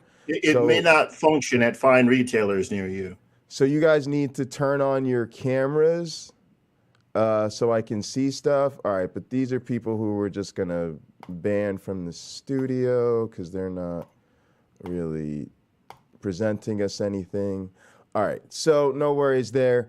But yeah, folks, we do have real channel currency here. None of that fake stuff. None of that hypothetical Pine Points or Nathan Nichols. No. Genuine currency. And we're going to do a giveaway the first Sunday of every month. We're going to give away like a t-shirt or a gift card or something. We'll figure out. And so, no, this isn't a game. We take things to the next level. None of that fake channel point stuff. We're hardcore streamers around here. Also, you'll be able to redeem it to like play soundboard effects. Something like... I hear a sound of an abundance of rain. I hear a sound of victory. I hear a sound of an abundance of rain. I hear a sound of victory. All right, so next week, look forward to coming back and being able to redeem some the benefits. We'll also be able to do like polls and take bets, and you guys can play little games and stuff, and you can actually use this currency to gamble. And the way it'll work is you'll get 10 hot money for every 10 minutes you spend watching the stream. You'll get an additional 100 for being active in the chat over that 10-minute window. You'll receive 1,000. Let me make sure I get these numbers right. You'll receive 1,000 for here it is. 10 for watching, 100 for being active during the 10-minute window, a stack, 10,000 for subscribing or getting a membership, and then 10,000 for any sort of donation. All right, so great. Yeah, we set that up for real for you guys, and let's get back on topic, but I was excited to share that with people, and I saw that it was actually working, so I wanted to mention it and then give everybody some more points. And so Thank you guys. The Shroud. I think another possible way to get the pigment on there or whatever was used for color is by an early form of airbrushing.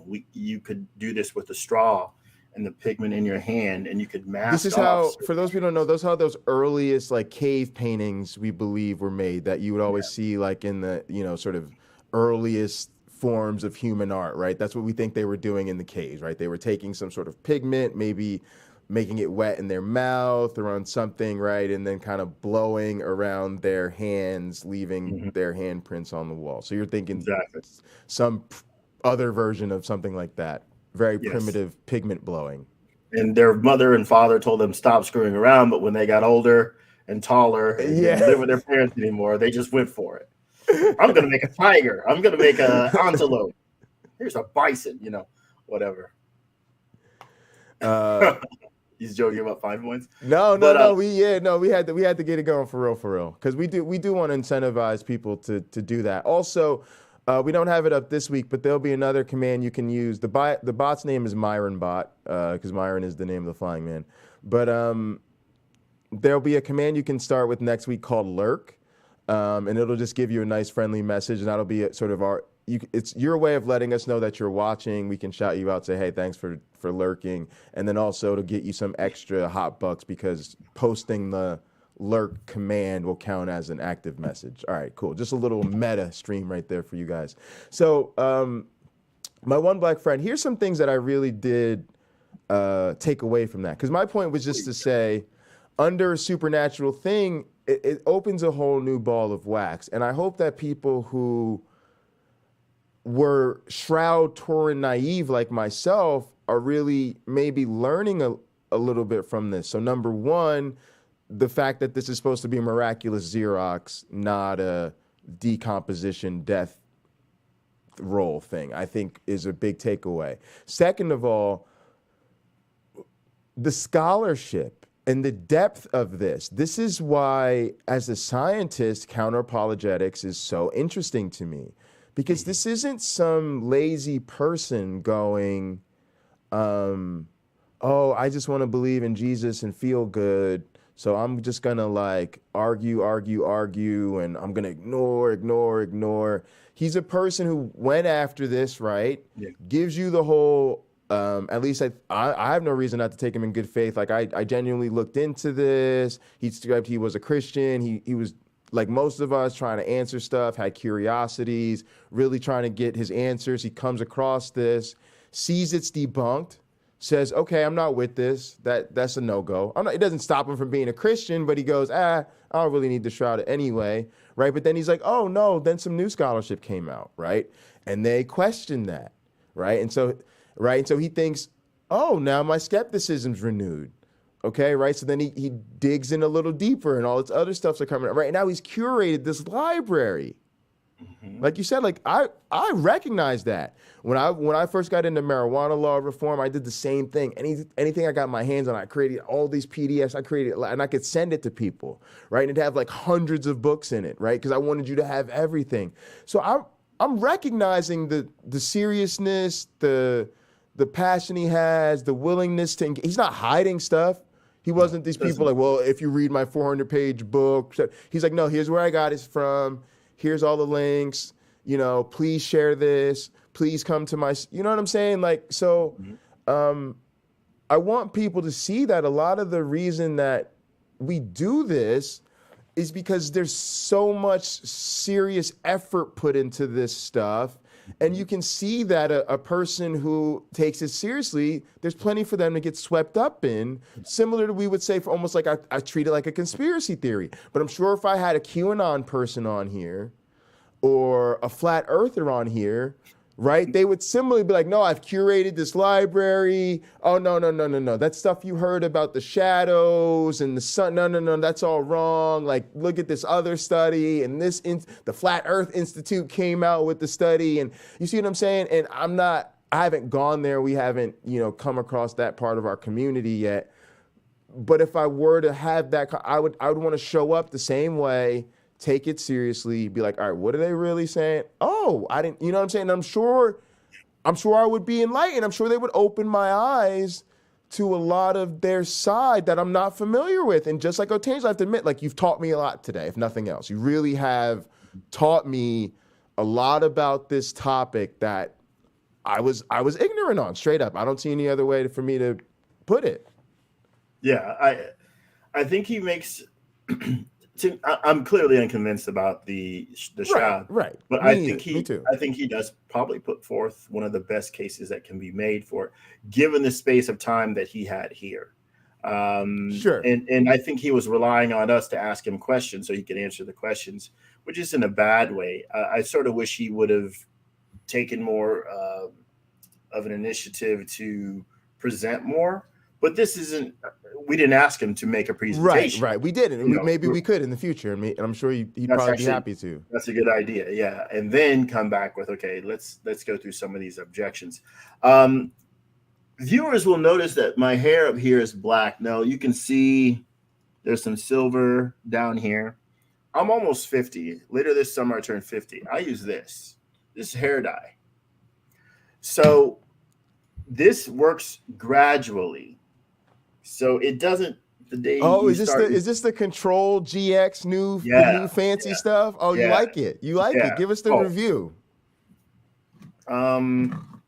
It's good, and I think they have different. See, y'all don't even know the commercial potential that we have here on this platform. You know what I mean? Send us so we could use that ad money. You know what I'm talking about? If you don't look like a silver fox, you might look like this. you know. So yeah, I what I want to say is it doesn't go all the way through your hair when you first use it. This is after repeated use that you get this kind of darkness. And I think it took like a month and a half to get to this.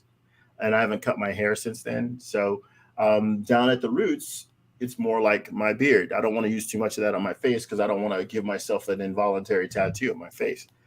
Who knows what the top of my head looks like after almost a year of using this stuff. But the point now, see, your hair would create a real gap in your impression in your burial cloth. It would, because my hair's not puffed all the way out. It goes and goes and goes. So it sort of keels sideways over. Also, I didn't know about the tying of the strapping down of the limbs. I didn't know things moved after rigor mortis. And I'm a biologist. I literally didn't know that. I didn't know that. Well, you might see it in muscles where they won't open anymore. Muscles, like clams kind of thing. This has happened to me. It like I've pulled a muscle, been able to, and I've had this thing happen to me sometimes where I've moved my finger a certain way and then been unable to stretch my hand out temporarily or something like that. So this does happen. So Titan made a comment I wanted to respond to, which he said, I've seen Otangelo's library, largely old studies and cherry-picked portions. Yes, I find this to be the case. And that's, in some sense, what I want to talk about in a lot of this. I sent you a link. But go ahead. Being an academic, it feels like one of the most difficult things to communicate is just how tough it is to study something in such a way that is not going to just confirm your biases. We all want to be right. And even when we're trying to examine our own beliefs critically, it's really hard to make heads or tails of evidence, especially if it's outside our particular field of expertise. And so while I do think most of the people in these spaces that argue for things I don't agree with do that. So for instance, like with Otangelo, he sent us stuff on intelligent design creationism. First name I see is Michael Behe. You know, he's the number one discredited person. Yeah, game over, right? But my point is just to say, especially if academia isn't your job,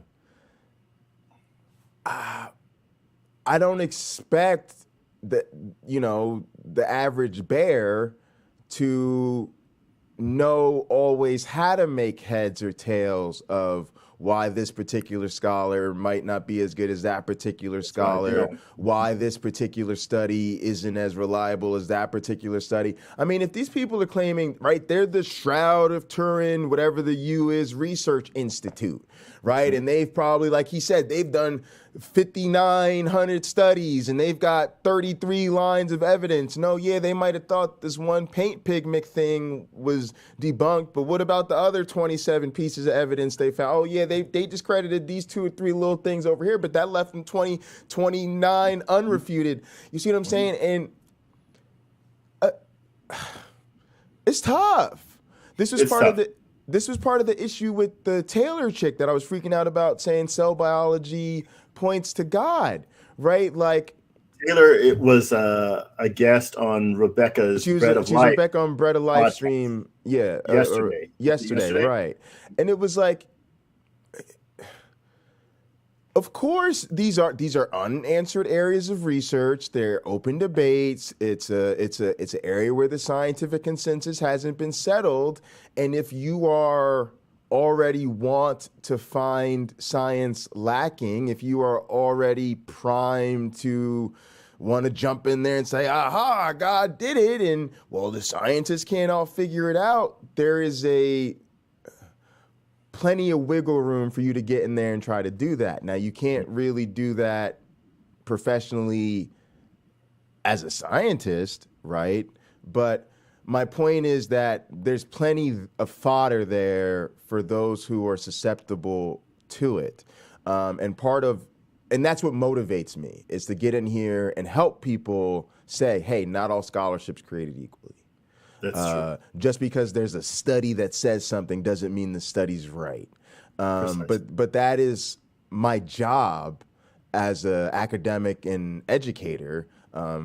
It's not always my job as an entertainer and YouTube commentator, but sometimes in this space as a YouTube commentator, I just bring out the fact that, hey, I can tell you as an educator, this is really hard, right? It's really hard to teach people that's even who are college students and are in my class for an entire semester specifically for me to teach them to that. Even in that situation, it's very hard. So imagine, you have somebody in front of you for 90 minutes and you're trying to, get at this type of stuff. Like I'm just trying to be say like part of my interest in this is because I find this stuff overwhelming and amazing and fun. And this is why we did Hot Program, right? So we can have days like today, right? I think this is what we had in mind. You sent me something here, and then I want to wrap up because I got a 5:30. But okay. Let's jump into this. So let me read something. Put that on. Go ahead and put that on the screen. I'm going to read from the Gospel of Mark because I think these sales are borrowing from each other. Mark, what chapter is this? Mark chapter 15, verse 43. I'll start in verse 42. It was preparation day. That is the day before the Sabbath. So as evening approached, Joseph of Arimathea, this is important, a prominent member of the council, who himself was waiting for the kingdom of God, went boldly to Pilate to ask for Jesus's body. Okay. So here in where you have it in Matthew, listen to what Jesus says. This is, again, I'm telling you, this is made up, folks. In my opinion, this is clearly made up, these stories. Jesus in 26, blind Pharisee, first clean the inside of the cup and dish, so that the outside may become clean as well. Woe to you, scribes and Pharisees, you hypocrites! You are like whitewashed tombs, which look beautiful on the outside, but on the inside are full of dead men's bones and every kind of impurity. And honestly, this almost sounds like Jesus was also talking to Christians, right?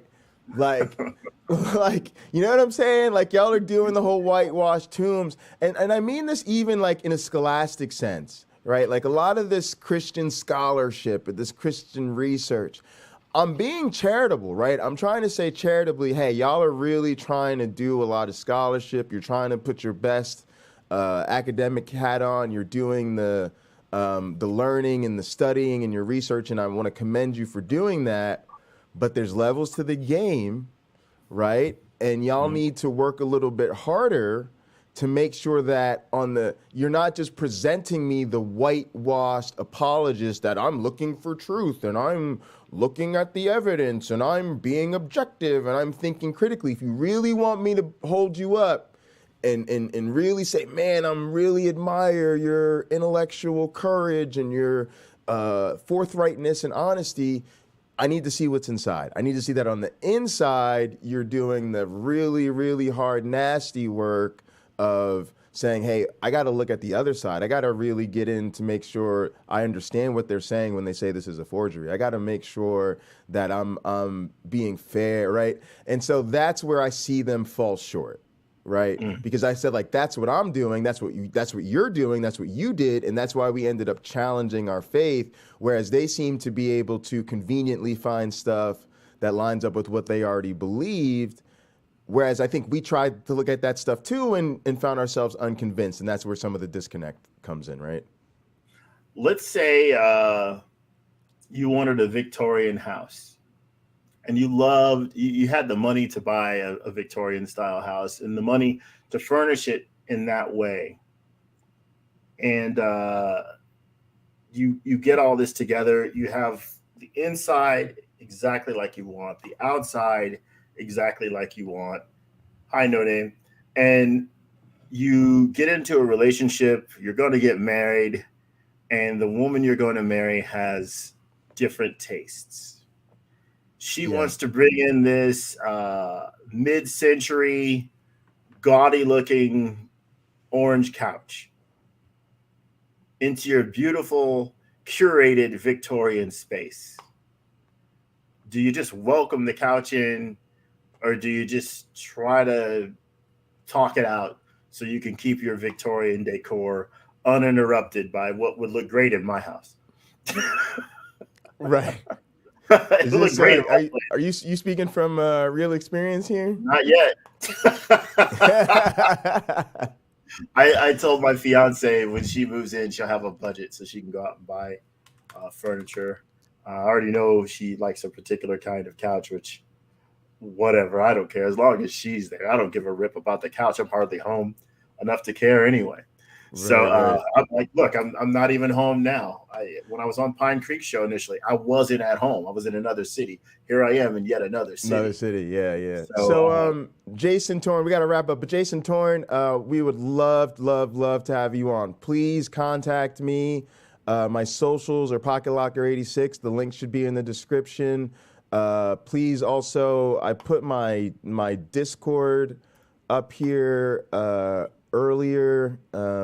Let me don't follow that. That's actually not going to take you to the Discord. Give me 1 sec, my one black friend, just so I can. And Jason was first, by the way. He was first. He was first. So I'm gonna actually give him some extra hot money. Jason, that's my website. Jason, please, there's my Discord. Please hit me on Discord or on social media, and we will set up and have you on as one of our guests. While I have it up here, let me also give Jason an additional 10,000 hot money for being first today. Also, I'm going to give Titan another 10 for being in the chat before the stream even started. We had some people who actually, because remember how we posted this yesterday? Yeah. People actually came in this the chat for this stream started actually last night at 8:30 p.m. Jason was here at 8:30 last night. Titan Uranus also had some comments, so that's why I added points for him. Let me see who else. Sandals. I don't know. I'm not sure if Sandals. Oh, I do have Sandals here, so I'm gonna add another 10 for Sandals. Of course, I'm gonna add another 30 for No Name, just for being Deacon No Name, for holding us down constantly. I rarely have the opportunity to give him points, so I just want to do that. And then I think, that's it. So great. I wanna thank everybody for that. I want to quickly thank Otangelo. I want to mention also, we did Late Night Counter-Apologetics last night. We responded to Taylor, so that's over on the Jay Bundy channel. I will be back on the Jay Bundy channel at 10 o'clock tonight to do live audiobook commentary on Chapter 4 of God Is Not Great by Christopher Hitchens. So please check that out. And then after that, I'll be live streaming on my Pocketlocker 86 live stream channel for the after party hangout, where I'll probably just be chilling, gaming, getting ready for the week. So I will see a lot of you later today. Please hit me up on social media or on Discord, and I will send you an invite to our Discord server so that you can stay in touch with us off stream, get notifications.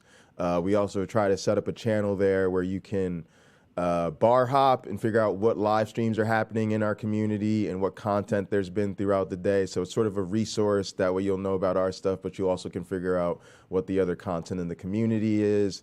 And I think with that, I'm going to let my one black friend give you any closing thoughts before we wrap up.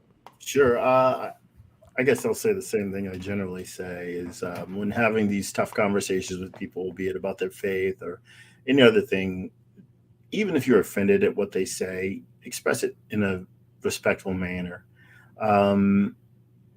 I would also say it's okay to disagree. Otangelo and I don't agree about the authenticity about the Shroud of Turin or the authenticity about even Jesus Christ. Jesus and Christ for Pocketlocker. I separate the two. But there you go. Stay tuned in to future podcasts where I'm sure I'll go into why. Yeah, we're gonna do a mythicism episode. We decided that we're gonna do a mythicism. We gotta do a Sermon on the Mount episode too. We're gonna do Sermon on the Mount. We're gonna do get Dilahunty in here, and we're gonna do you as the multi-hat. We're gonna do your multi-hat. Yeah, but Mike Licona has said that he memorized the Sermon on the Mount. It might be great because he believes it's not hogwash to have him read it and have a discussion between him, Dilahunty, and ourselves and our audience about why the ideas are good. For me, it's more go fish. So I'll show you okay, so he says this here, right? Well, further on in the story, here's where that comes up. Or do you remember? Right. So this is to test your theory of the construction of the New Testament. So it's going to be take something from the New Testament, go fish for it in the Old Testament. Oh, no, that's different. In the Sermon on the Mount is contained in Matthew. It's about the Matthew gospel. Oh, but the events in Jesus' life. Yeah, we can do that. Go fish with the Old Testament all day long. It's fantastic. Okay, great. So we got plenty of stuff coming up for you guys. If you like the stream and you want to support the channel, feel free to donate. There are links in the description. But yeah, just want to thank you guys so much. Definitely want to thank Otangelo again. Hope we'll probably have future conversations about the Shroud. Like I said, I'm sure we'll also do the intelligent design creationism stuff with him at some point as well.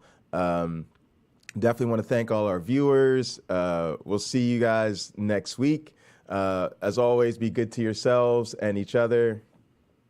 Yes. Thanks for watching. I forgot I said your line. That was my bad. And each other. All right, guys, we're out of here. Poof.